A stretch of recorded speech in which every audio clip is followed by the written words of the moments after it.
అలాగే మహాత్మాతో కూడా మాట్లాడదాం. మహాత్మా, సో చంద్రబాబు గనక రేపు ఢిల్లీ వెళ్తున్నారు అంటే పొత్తు కన్ఫర్మ్ అయింది అన్నది ఒక సంకేతంగా మనం అర్థం చేసుకోవచ్చు. కాకపోతే ఇవాళ సాయంత్రానికి ఏమన్నా ప్రకటన వచ్చే అవకాశాలు ఉన్నాయా? భారతీయ జనతా పార్టీ వైపు నుంచి అయితే అటువంటి పొత్తులు పలానా పార్టీతో మేము పెట్టుకుంటున్నామనో లేకపోతే ఈ పార్టీతో ఇక పొత్తు ఉండదనో ముందుగానే ప్రకటించేసిన సందర్భాలు చాలా అరుదు. అటువంటి ప్రకటన నేరుగా ఉండకపోవచ్చు. కాకపోతే పొత్తులకు సంబంధించిన మంతనాలు సాగించే ప్రక్రియను అయితే ఆ పార్టీ కొనసాగిస్తుంది. ఇప్పటికే మనం దేశవ్యాప్తంగా చూస్తుంటే దూరమైన మిత్రుల్ని దగ్గర చేర్చుకుంటున్నారు. బీహార్లోనూ అదే పరిణామం చోటు చేసుకుంది. జనతాదళ్ యునైటెడ్ పార్టీకి చెందిన నితీష్ కుమార్ని మళ్ళీ ఎన్డీఏ గూటికి తిరిగి తీసుకొచ్చిన విషయం మనం చూస్తూనే వచ్చాము. అలాగే వివిధ రాష్ట్రాల్లో కూడా చిన్న చిన్న పార్టీలు అయినప్పటికీ 1%, 2% ఓట్లు ఉన్నప్పటికీ అటువంటి పార్టీలను సైతం ఎన్డీఏ కూటమిలో చేర్చుకుంటూ ముందుకెళ్తున్న వాతావరణం ఉంది. ఆ క్రమంలో ఆంధ్రప్రదేశ్లో కూడా ఆ పార్టీ పొత్తుల్లో భాగంగా జనసేనతోనే కలిసి ప్రయాణం సాగిస్తోంది.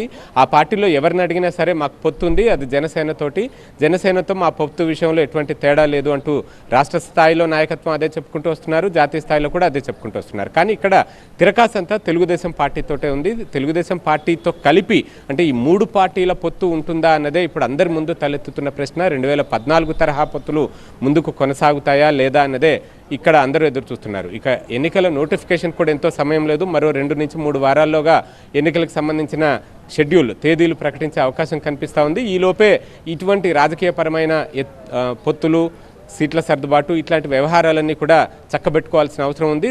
డిలే చేసే కొద్దీ అభ్యర్థుల ఎంపిక కూడా కష్టతరంగా మారుతుంది. కాబట్టి ఆ దిశగా ప్రయత్నాలు అయితే సాగుతున్నాయి. బీజేపీ వివిధ రాష్ట్రాల్లో సమీకరణాలను బేరీజు వేసుకుంటూ ఉంది. ఒంటరిగా వెళ్తే ఎలా ఉంటుంది, పొత్తుల్లో వెళ్తే ఎలా ఉంటుంది, గతంలో పొత్తుల్లో ఉన్నప్పుడు ప్రయోజనం జరిగిందా లేదా, ఆ పొత్తులు వికటించాయా, ఫలించాయా, ఇట్లాంటి అన్ని లెక్కలు కూడా వేసుకుంటూ వెళ్తున్నారు. తెలుగుదేశం, జనసేన ఆ 2 పార్టీలు సైతం బీజేపీ రియాక్షన్ కోసం ఎదురు చూస్తున్నాయి.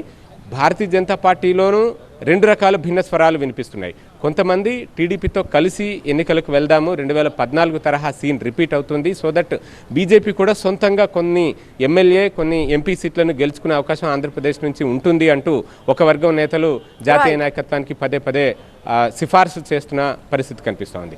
మరొక వర్గం మాత్రం వద్దే వద్దు, టీడీపీతో పొత్తు పెట్టుకుంటే బీజేపీ సొంతంగా ఎదగలేకపోతుంది, కేవలం కొంతమందికి మాత్రమే ఆ ప్రయోజనం కలుగుతోంది, పార్టీ కోసం జెండాలు మోస్తూ కొన్ని దశాబ్దాలుగా తిరుగుతున్న వాళ్ళు ఉన్నారు, వాళ్ళందరి భవిష్యత్తును కూడా దృష్టిలో పెట్టుకుని నిర్ణయం తీసుకోవాలంటూ మరొక వర్గం పొత్తుని వ్యతిరేకిస్తున్న వర్గం కూడా ఉంది. సో ఈ పరిస్థితుల్లో బీజేపీ ఎటువంటి నిర్ణయం తీసుకుంటుంది? ఒకవేళ చంద్రబాబు నాయుడిని ఢిల్లీకి పిలిపించారన్నా పొత్తులకు సిద్ధపడే అని ఖచ్చితంగా చెప్పలేము, లేదా పొత్తులు అసలేం ఉండబోవు అని కూడా చెప్పలేము. అది తమకు ఎక్కువ ప్రయోజనం ఉంటుంది అనుకుంటే ఖచ్చితంగా పొత్తులకు వెళ్తారు.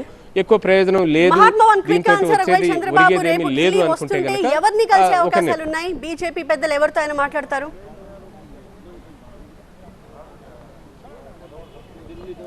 ఆయన్ని ఎవరు పిలుస్తున్నారు అన్న దాన్ని బట్టే ఆధారపడి ఉంటుంది. బీజేపీకి సంబంధించి పార్టీ జాతీయ అధ్యక్షులు జేపీ నడ్డా, అలాగే పార్టీలోను ప్రభుత్వంలోను నెంబర్ 2గా చెప్పుకుంటున్న అమిత్ షా, కేంద్ర హోంమంత్రి అమిత్ షా, ఇవి ఇద్దరు ఈ పొత్తులకు సంబంధించి ఏ డెసిషన్స్ అయినా ముందు క్షేత్రస్థాయిలో వీళ్ళే పరిశీలిస్తూ ఉంటారు, మంత్రాలు సాగిస్తారు. ఫైనల్గా ప్రధానమంత్రి నరేంద్ర మోదీ ఆమోదం కోసం కూడా వారు పంపిస్తూ ఉంటారు. ఆయన ఆమోద ముద్ర పడింది అని అంటే పొత్తులు ఖరారైనట్టుగానే. ఈలోపు జరిగే కసరత్ అంతా ఈ స్థాయిలో ఈ ఇద్దరు నేతలు తీసుకుంటారు. దానికి మరికొంతమంది నేతలు కూడా, అంటే బిఎల్ సంతోష్, ఇతరత్ర నేతలు కూడా ఆ కోర్ టీంలో ఉండి చర్చించే అవకాశం ఉంటుంది.